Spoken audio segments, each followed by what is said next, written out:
4대강 살리기는 재해 예방과 기후 변화에 대한 대응, 또한 환경 보전, 수량 확보, 수질 개선,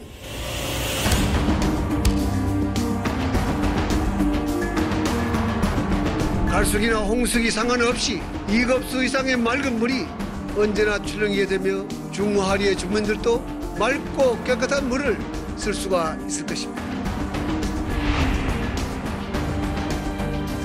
낙동강 하류 지역에도 남조류 출현 시기가 한 달이나 빨라졌습니다. 상수원까지 위협받고 있습니다. 이제 낙동강은 다른 강에 비해서 모래가 더 풍부한 강이기 때문에 그나마 하류로 내려오면서 강이 가지고 있는 자직 능력이 상당히 능력도가 높았죠. 근데 이제 4대강 하면서 그 모래를 다 준설해버리고 8개 보를 막아버렸잖아요.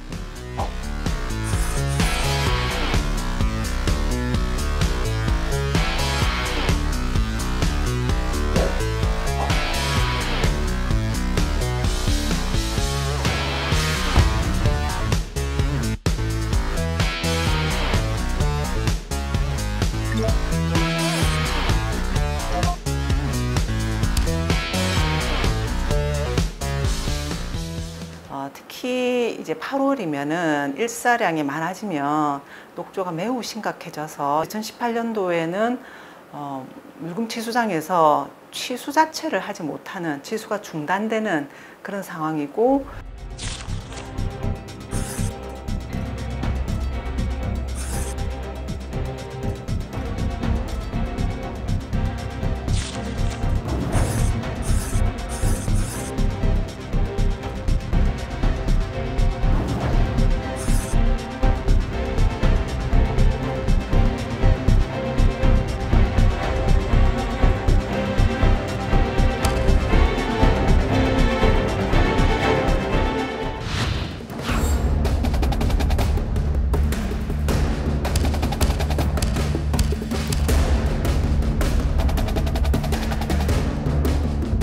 낙동강 하구 수위가 위험 수준으로 오르면서 주차 차량 50대가 침수된 걸로 확인됐습니다.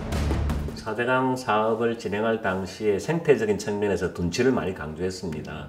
둔치는 홍수터거든요. 우리도 부산 같은 경우에도 큰 비가 내리면은 삼납둔치나 화맹둔치는 물에 잠기거든요.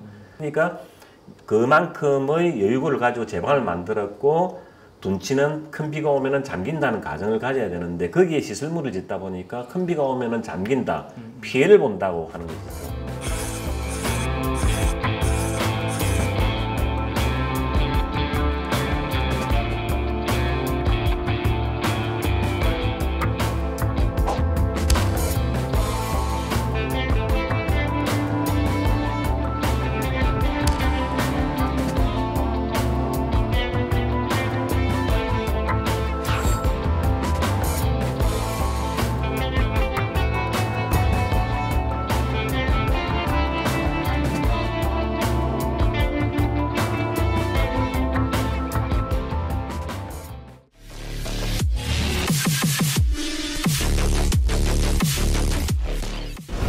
저는 그 4대강 사업이라고 해서 이제 그 강에 보세우고 뭐 이런 거, 강 깊이를 어떻게 했다.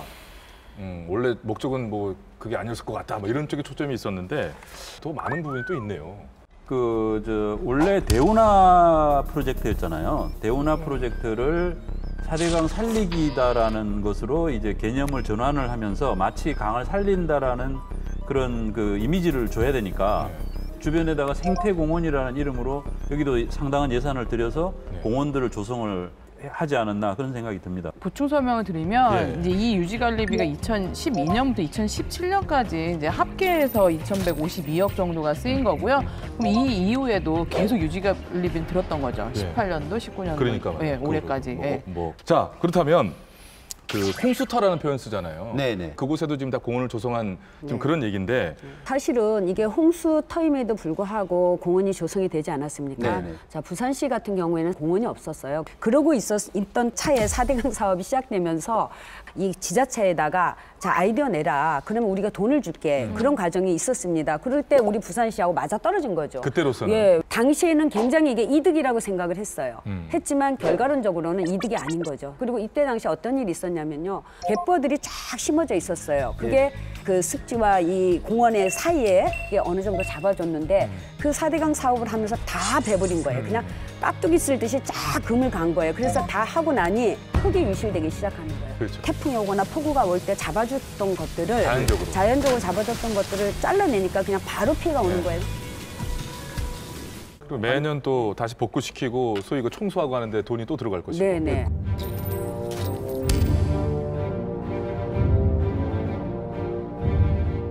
근데 지금 이렇게까지 많은 천편일률적인 이 치수 공간들이 왜 이렇게 엄청난 돈을 쓰면서까지 굳이 이렇게 많이 필요했을까요? 이 프로젝트 자체가 기분 좋게 해주는 거다. 여러분들의 삶을 풍성하게 해줄 것이다라는 것을 과시적으로 보여주기 위해서 필요했던 게 아닌가 하는 생각이 들어요. 진짜 생태계를 살리겠다는 생각이 있었다면은 강 한복판을 그렇게 파낼 이유가 없죠. 만약에 홍수를 예방하겠다라는 생각을 가지고 한다 그러면은 주변을 골고루 파도 목적을 달성할 수 있어요. 그렇죠. 총량은 같으니까요. 이 프로젝트가 원래 운하를 만들기 위해서였다라는 것을 이야기하지 않으면 이거는 설명도 안 되고 이해도 안 됩니다. 그러니까 물류를 운반하는 배가 지나가려면 수심의 적정 그렇죠. 깊이가 있을 테니. 강의 한복판으로 배가 다녀야 되니까. 네, 그렇죠. 그리고 나머지는 다 악세사리예요. 그러다 보니 그것들이 다 어떤 그 면밀한 검토라든지 뭐 검토가 이루어졌다 하더라도 서둘렀을 거기 때문에 2018년 감사원 감사 결과 보고서를 쭉 읽어보시면은 국토부의 공무원들조차도 낙동강을 수십 6m로까지 파는 것에 대해서 정말 불필요한 사업이다. 대통령의 희망도 충족시키고 강도 너무 망가지지 않고 하는 적절한 타협점을 2.5 내지 3m 정도로 봤습니다. 준설의 깊이를. 보고를 했는데 대통령이 그 보고를 받아들이질 않아요. 그리고 바로 6m를 해라라고 지시를 한 거예요.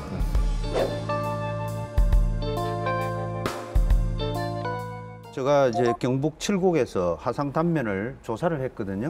17년도에 최고 수심이 거의 평균적으로 13m가 나옵니다. 그러니까 지금 말씀하신 6m나 4m나 뭐 기본이 얼마고 최저 수심. 네, 최저 수심이 그렇고 전체를 평균하면 한 9m에서 10m 정도가 나오거든요. 어떤 기준에 충분히 부합하겠네요. 이제. 과거에 그 자리의 수심은 1m였거든요. 그러니까 이런 지금 말씀하시는 이런 정황들을 아마 이 프로를 보시는 분들은 굉장히 생소하게 이게 다가올 겁니다. 이게 이유가 물이기 때문에 그렇죠. 물 밑에 얼만큼 팠는지 볼 수 없잖아요. 그렇죠. 눈에 보이는 공간이야 볼 수 있죠. 그래서 좋은 방법은 그냥 물을 다 퍼내갖고 한번 보여봅시다. 아니 실제로 시원하긴 하네. 아니 그 방법이 가장 깔끔한 방법이에요. 이렇게 무지막지하게 공사했다. 왜 그러냐 하면 그 공사가 끝나고 2012년도, 13년도에 이 하상 단면을 공개를 하지 않았습니다. 국토부가 끝까지 지고 아무리 위원회에 내놓으라 해도 내놓지 않았거든요. 저는 그 은폐 사실도 거의 범죄 수준이었다. 오늘 그 사실 저희 빅벙커는 한 7일 할은 돈 얘기인데요. 오늘 다른 얘기도 많이 듣긴 듣습니다.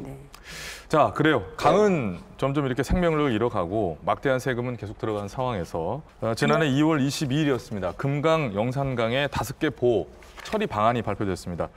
그 이후에 낙동강 8개 보호에 대한 처리 방안은 또 그 어떤 것도 나오지 않았다고 하는데 현재는 어떻게 진행되고 있는지 빅벙커가 취재해봤습니다. 보시죠.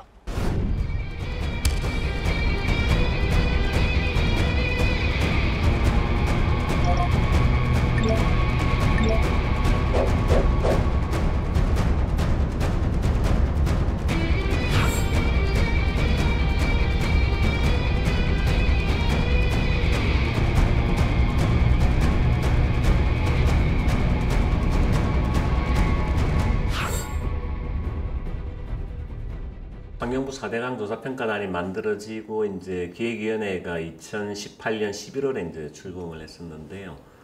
출범하고 계속 회의를 진행하면서 2019년도 2월에 영산강하고 금강에 대해서 보호 평가 결과를 제시를 했습니다. 그리고 이제 원래대로 한다 그러면 2019년 말까지 낙동강 한강에 대해서도 이제 평가 결과를 내놓기로 했었는데 현재까지 낙동강 한강에 대해서는 그 결과를 내놓지 못하고 있습니다.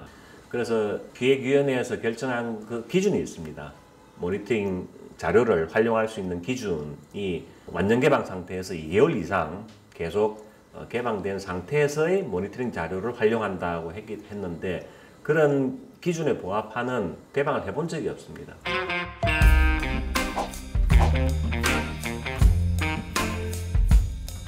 (2년) 이상 완전히 개방한 금강 세종보에 멸종위기 야생생물이 다시 서식하는 것으로 조사됐습니다. 갇혔던 물이 흘러가면서 유속은 빨라지고 수심은 얕아져 이 구간에서만 축구장 41개 크기의 모래톱이 생겨났습니다.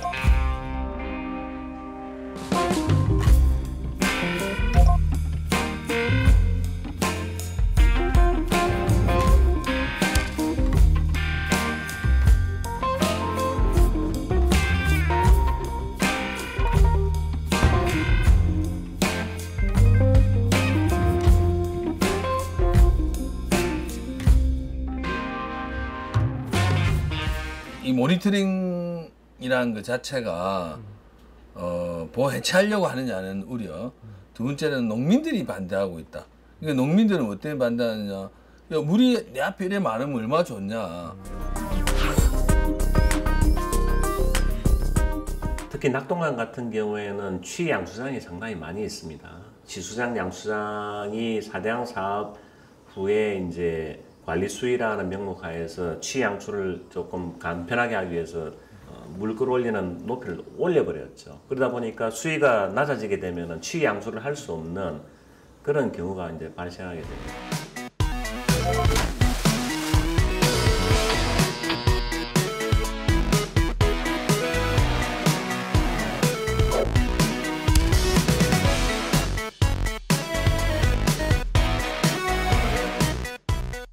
그렇기 때문에 이 취수장, 양수장을 먼저 개선하고 이제 보를 개방하고 그런 가운데서 이제 평가가 모니터링이 이루어져야 되는데 일부 뭐 특히 대구 경북 쪽의 지자체 같은 경우에는 취 양수장 개선하지 않겠다.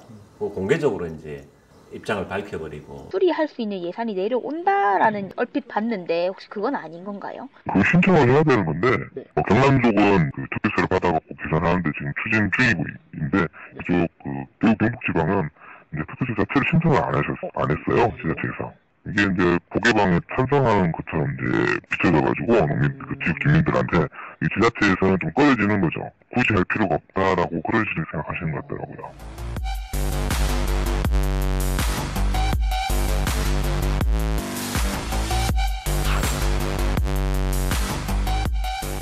고개방에 대한 여론이라고 하시면은 뭐 주변 주민들은 일단 완강하게 반대를 하고 계시죠. 고개방을 하면은 그만큼 수위가 낮아지니까 자기들 지하수 이용해가지고 하는 농사에 타격을 받고. 농민들은 보통 거기에 보에 있는 물을 사용을 하니까는 그래서 약간 부정적인 여론이 많았죠. 수경 재배하시는 분들도 있고 정치적으로 가시는 분도 있고. 농민들이 이제 일단은 뭐 동의 없는 거는 고개방이 힘들다 이렇게 일단 얘기됐습니다. 이 낙동강에는 보를 개방한다고 해서 쉽게 이렇게 딱 좋아지거나 아주 효과가 확 나타날 거라는 생각을 하시는 분들도 있고 아니신 분들도 있더라고요. 그래서 이게 아직 결론적으로 말씀드리면 환경부의 4대강 조사평가가 거기서도 아직 합답을 못 내린 사안이라 이렇다 저렇다라고 말씀드리기 좀 곤란한 점이 있습니다. 물도 사실은 국가가 관리를 해야 되거든요. 근데 조성하고 만들고 하면서는 국가가 만들면서 근데 관리를 지자체에 위임을 많이 해줘요. 정책의 혁신을 추진하는 행정 관료에서는 정치적 쟁점에 빠지니까 부담을 가져서 열심히 안 하려 보니까 그 핑계만 계속되는 거예요. 지금 4대강 보는 아니 국가가 돈을 줘가지고 취양수장 달력 개선하겠다고 하는데 이걸 막 거부하고 있는 거잖아요. 그죠? 여기에 대해서는 우리가 그 지자체장을 공공적인 영역을 정치적 논리로 반대하고 있는 그러니까 농민 몇몇 분이 반대하고 있다는 논리를 안 하고 있는데 우리는 좀 고발할 생각을 가지고 있고 환경부 장관은 적극적으로 이걸 자기가 가지고 있는 고유의 권한을 사용해라는 거죠.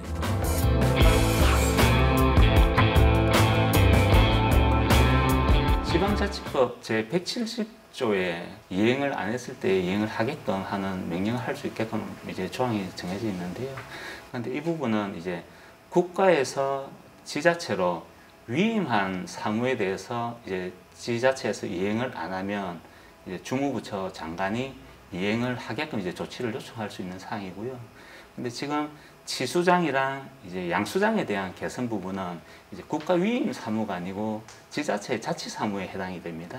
그래서 자치 사무에 해당되는 부분이라 이행 조치를 하라라고 명령 내리기는 좀 힘든 사항입니다. 다만 이제 계속적으로 이렇게 안 하는 부분에 대해서는 이제 국가물관리위원회에서 이렇게 시설을 개선하게끔 이렇게 명할 수 있는 부분을 이렇게 지금 현재 검토 중에 있는 걸로 알고 있습니다. 잘 봤습니다. 이게 근데 야 이게 계속 나오네요. 생각도 못했습니다. 취수구 문제 높이 이건 무슨 얘기입니까? 뭐 치수구를 처음 만들 때 수심 깊게 넣어놓지 않았기 때문에 지금 수심을 내리게 되면 치수가 안 되는 거죠. 늘 찰랑찰랑 채워놓을 거고 본인들이 생각하는 목적은 그것이었으므로 별 상관이 없다. 그렇죠. 지금 그렇게 되면 우 박사님 만약에 보를 개방했을 경우에 취수가 안 되는 뭐 양수장이라든가 이런 것들이 뭐 수치화된 게 있어요? 191개 양수장 중에서요. 만약에 보를 완전 개방했을 경우 운영에 수위가 낮아졌을 때 문제가 생기는 양수장이 총 157개입니다. 뭐 거의 다네요. 네, 거의 다죠. 그러면은 치수장이나 양수장이 치수구를 밑으로 내려야 될 거 아니에요. 그래서 이제 공사를 하라고 이제 정부에서 공사비를 주겠다라고 하는데 이제 낙동강의 중류부터 상류까지 지방자치단체들은 우리는 공사 안 해. 라면서 예산을 못 받겠다라고 우리는 안 하겠다라고 버티고 있는 겁니다. 만약에 예산을 받아서 취수구 조정을 하는 공사를 하면 정부가 보를 개방할 것이고 그러다가 결국은 보 해체로 가는 거 아니냐 생각을 하는 거예요. 이념적인 문제입니까 뭡니까? 실제로 농민들 입장에서는 그 농업용수요. 지하수를 많이 쓰는 농민들이 있습니다. 그러니까 농사 짓기가 불편해지고 어렵게 된다라는 그런 이야기를 합니다. 자기네 입장에서 보면은 이제 그 농민들은 이제 생계 타격이 되는 거죠. 여러 가지 이해관계가 근데 이거는 예를 들어서 부산 시민 수돗물 걱정하시는 숫자에 비하면 아무것도 숫자에 아니죠. 비하면 사실은 비교하기가 민망할 정도의 일인데도 그것 때문에 지금 휘둘려가지고 진척을 못 시키고 있는 PD님 거죠. 말씀에 붙이자면은 생계. 위에는 생계, 우리는 생명입니다. 그렇습니다. 아니 근데 수적으로 비교가 되지 않습니다. 그 강에 어려움을 겪고 있는 분들이 뭐 10명이라 그러면 그 강이 정상적으로 흘러서 덕을 보는 분은 90명이거든요. 그러니까 거의 뭐 5%, 3%, 2%도 안 되는 그 분들이 불편을 하시면 그 상응하는 보상 체계를 갖추어 주고 퇴로를 열어드려야 되는데 여기에 정치인들이 또 개입을 해서 보를 개방하지 않는 쪽에 생각을 고착화시키고 있고 그래서 이 문제는 저는 농민도 우리가 배려를 해드려야 되지만 농민을 이용하는 정치인들이 가장 큰 문제입니다.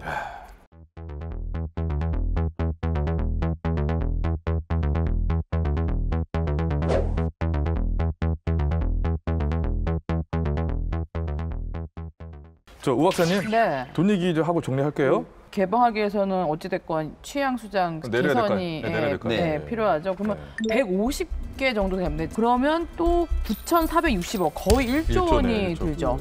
근데 낙동강에만 8,460억 원이 듭니다. 이게 저 바늘보다 실이 굵다는 그런 표현이 있잖아요. 뭐 고치는 데 돈이 더 많이 드는데 근데 또 돈 많이 들어가는 곳이 16개 보호의 또 유지관리비라고 합니다. 정부에서 수자원공사에 매년 주는 돈이 340억이라고 하더라고요.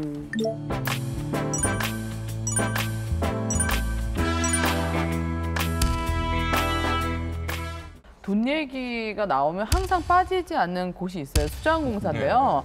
국감이나 국회에서 항상 이제 지적이 된 내용들입니다. 그래서 이 수자원공사가 4대강 사업에 참여하면서 약 8조 원 정도 빚을 졌어요. 그런데 이 빚을 또 박근혜 정부 당시 수자원공사가 4대강 사업으로 이제 빚을 지니까 부실 재정이 되니까 원금의 30% 2조 4천억 원과 이자 2조 9천억 원을 갚아줬거든요.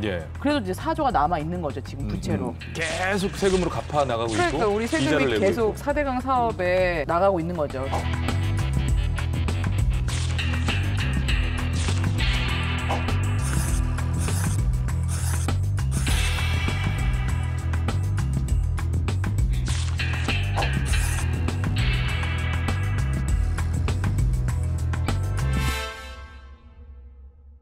그러면 저희가 중간점검 차원에서 계산 한번 해보고 넘어갑니다. 4대강 사업비 처음에 말씀드린 대로 23조 675억, 친수공간 유지관리비에 2,152억, 16개 보유지관리비에 2,637억 원, 수자원공사 빚 갚는데 5조 3천억, 또 취양수장 수리하는데 9,460억, 거의 한 30조.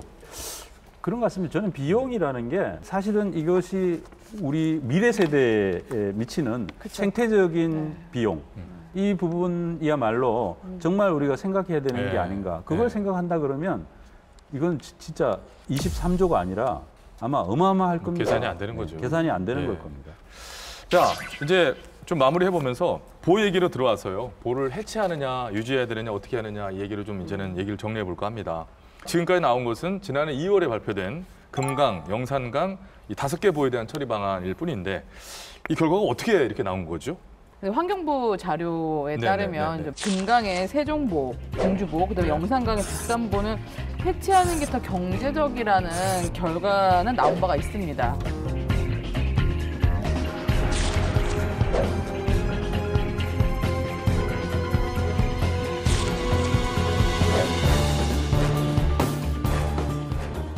낙동강은 금강이나 영산강처럼 비용이나 편익 계산이나 이런 부분들이 명확하게 나온 게 있나요? 낙동강과 한강은 지금도 그런 경제성 문제라든지 이런 부분들에 대해서 제대로 된 검토조차 안 된 상황입니다. 근데 제가 과학자로서 평가를 그렇게 과하게 할 필요가 없다. 왜 그러냐 하면 강이 이렇게 흐르지 않는 것을 보고 아주 어렵게 다양한 내용을 넣어서 평가를 하고 있다. 그럴 필요가 전혀 없는 게 사실은 아주 단순할 수도 있다. 아주 심플합니다. 강은 흘러야 되기 때문에 계산이 필요 없는 사안입니다. 그런데 정부가 추진력이 없다는 것을 저 공감하는 이유가요. 자료가 없어서 평가하기 힘들다. 개방해서 무슨 흔적이 뭐냐. 모델링을 해서 개방의 효과를 어떻게 한다. 그럴 필요가 없습니다. 조심성이 너무너무 과해서 추진력이 전혀 없다. 이런 강을 그냥 둔다는 것 자체가 교과서에도 안 맞고 또 이런 일을 벌리지도 않습니다. 전 세계적으로. 교수님 되게 답답하신 거죠? 아니 이건 전 세계적으로 공인된 사실을 전부 손으로 하늘을 가리고 있는 거거든요. 왜 평가가 필요합니까? 그냥 열면 되는데요. 보 규모에 따라서 관리 비용이 달라요. 예를 들어서 1년에 들어가는 보 하나의 유지 관리 비용이 30억이다 하면은 보 해체 비용은 보 이제 규모에 따라 다르지만 250억에서 300억 정도가 들어간다고 얘기해요. 자, 그러면 10년 동안의 유지 관리 비용을 합하면 300억 정도가 되죠. 그럼 그 300억이면 보를 해체할 수가 있죠. 그냥 놔두면 10년 뒤에는 50년 뒤에도 계속 그 자리에 서 있을 겁니다. 그리고 똑같은 유지관리 비용이 계속 지출이 되겠죠. 그러면은 지금 이 순간에 300억을 들여서 보를 해체해서 이 강을 자연성을 회복한 뒤에 자연으로 다시 돌려보내주면 그러면 10년 안에 이미 자연성은 회복이 되죠. 유지관리 비용 안 들어가죠. 그럼 어떤 선택을 해야 되겠습니까? 보가 필요하냐 필요하지 않느냐의 목적성이 중요할 것 같아요. 네. 만약에 꼭 필요할 것 같으면 필요한 이유들이 있을 거고요. 물론 그 유지를 함으로 인해서 발생하는 충분한 편익들이 있잖아요. 네. 근데 그 편익들이 시대 가치라는 게 하천 생태계, 하천 복원 이런 게 이제 시대 가치니까 그런 시대 가치보다가도 작으면 시대 가치적으로는 훨씬 더 하천이 소통돼야 되고 이런 가치들이 훨씬 더 크다면 그 단순히 경제적 이유를 떠나서 하천을 소통시키고 자연을 회복하고 생태계의 연속성을 회복한다는 차원에서는 그런 게 훨씬 더 강조될 수 있겠죠. 4대강 사업 당시에 제일 먼저 내세웠던 것은 물이 많이 가두어지기 때문에 수질이 좋아진다고 내세웠지만은 일시적으로는 좋아졌지만은 2015년도 이후부터는 점점 수질이 악화되고 있거든요. 또 물을 많이 거둔 물그릇이 크겠다 해서 홍수도 예방된다 그랬지만은 사실 보호시설물이라는 것은 홍수를 유발하는 하천시설물이지 홍수를 예방하는 시설물이 아니다는 것은 이미 많이 밝혀진 내용이기 때문에 애초에 4대강 사업을 진행할 당시에 목적을 달성하지 못했다. 달성하지 못한 것이 아니라 오히려 더 나빠졌다고 봐야 되기 때문에 당연히 이것은 해체하는 것이 맞다는 것이죠. 10월 중으로 창녕 함안보가 이제 완전 개방된다고 하는데 여기 어떤 변화의 시작점으로 평가할 수 있을런지 말씀해 주시겠습니까? 도움이 되겠죠. 그 이제 일부 열고 그 다음부터는 치양수장 문제를 극복한 다음에 열고 또 불편함이 있는 분들은 그 상응하는 국가에서 신경을 좀 써드리고 강 자체가 갖는 특성을 빨리 복원시켜줘야 합니다. 그런 의미에서 좀 창녕 함안보는 시작이 됐고 현재 낙동강에 대한 결과는 정확하게 나온 게 없어서 저희 빅벙커가 그간 있는 자료를 최대한 모아서 계산을 해봤는데 우 박사님이 준비하셨죠? 네, 저희가 이제 정보공개 청구를 통해서 받은 건데요. 정말 저는 이제 단순한 수치를 통해서 비교할게요. 지금 교수님 얘기한 것처럼 환경적 가치, 미래적 가치 이런 것들을 제외하고 그냥 수치로만 단순하게 이제 비교를 하면 16개의 보호 콘크리트 무게와 실제 금강, 영산강 보호의 경제성을 분석을 하면요. 사용됐던 해체 비용을 통해서 순수하게 이제 보호 해체 비용을 계산한 거예요. 아주 그냥 물리적으로 딱딱해서 그냥 팍 실어 날리고 그냥 한다는 거죠? 네네네. 제가 계속 강조를 하는데 먼저 보호 수명을 50년으로 봤을 때 2062년까지 예상되는 유지 관리비가 1조 2,139억 원입니다. 네, 그리고요? 그리고 16개 보호 콘크리트 구조물을 해체하고 그 폐기물을 운반 처리하는 비용이 총 3,727억 원 정도 되는 거죠. 해체 비용, 운반 처리 비용 다 합쳐서죠? 네네. 그래서 해체 비용보다 앞으로 들어갈 유지 관리비가 3배 이상은 많다. 자, 이런 기준에서 본다면 복잡하게 결정하지 않아도 될 문제 같아요. 일단 비용적인 측면에서 3분의 1에 불과하고, 그죠? 앞으로 또 유지 관리에 대한 그런 비용도 지금 시점에서의 계산인 것이지 늘어나면 늘어났지 줄어들지는 않을 것이므로 60년대, 70년대에 선진국에서 직강화라든지 운하를 만들면서 교훈을 얻은 사례들이 많거든요. 그러니까 뭐 기시미 같으면 100km로 강을 줄여놨는데 원래 170km를 오염이 가속화되고 피해가 생기니까 다시 강을 희게 한다. 그러면 결국 그런 훌륭한 사례들이 50년 전에 많은 걸 겪었는데 지금 우리는 아무런 그런 검토 없이 이 일을 벌려버린 거거든요. 그렇다면 지금 아주 간단하게 강이 흐르도록만 하면 상당 부분 문제는 풀어진다. 그 다음에 해야 될 일은 강의 홍수틀을 따로 만들어서 재해, 재난 이런 데 대비를 해야 됩니다. 자, 그래요. 저희가 긴 시간 많은 이야기를 하고 숫자 얘기도 하고 여러 가지 뭐 복잡한 과정을 거쳐왔지만 지금의 끝의 결론은 굉장히 심플해진 것 같고요. 자, 예산 추적 프로젝트 빅벙커 오늘은 4대강 사업에 투입된 23조 675억 원을 추적해봤는데요. 4대강 사업이 현재의 우리에게 무엇을 남겼고 그로 인해 우리가 어떤 것을 잃었는지 다시 한번 깨달은 시간이었던 것 같습니다. 자, 긴 추적 끝에 드디어 이제 마무리 시간이 됐습니다. 마무리하기 전에 한 줄 평 있다고 얘기 들으셨었죠? 네네. 들으셨죠? 준비를 멋있게 해주셔야 됩니다. 제가 그 중에서 한 분의 한 줄 평은 어떤 분을 모시고 리액션을 해드리겠습니다. 아셨죠? 준비 잘하시기 바랍니다. 자, 한 줄 평 어떤 분이 스타트 하실래요? 제가 먼저 할까요? 예. 4대강 사업은 선진국이 이미 50년 전에 실패한 사업을 반복한 것이다. 강은 흘러야 한다. 긴 한 줄이지만 그래도 받아들입니다. 좋습니다. 자, 어떻게 하실래요? 우 박사님 먼저 하실래요? 강물은 흘러갑니다. 이런 거 하면 안 되죠. 한 줄. 아, 그렇죠. 좋아요. 갑자기 계속 생각이 되어서 약간 대사를 하면 되지. 강물은 흘러가야 합니다. 이렇게 가면 되지. 그거 말고 따로 준비했습니다. 그래요? 네. 의도도 결과도 안 좋았던 사업. 엄마야 누나야 강변 살자. 최승호 PD 해주시 바랍니다. 예. 이제는 이 사기극을 끝냅시다. 내 옆에서 그 얘기 할 수 있는 거야 지금? 알겠습니다. 자, 오늘 정말 고생 많으셨고요. 예산 추적 프로젝트 빅벙커 다음 시간엔 좀 더 새로운 예산이자 좀 밝은 얘기로 돌아올 수 있었으면 좋겠습니다. 시청해주신 여러분 고맙습니다.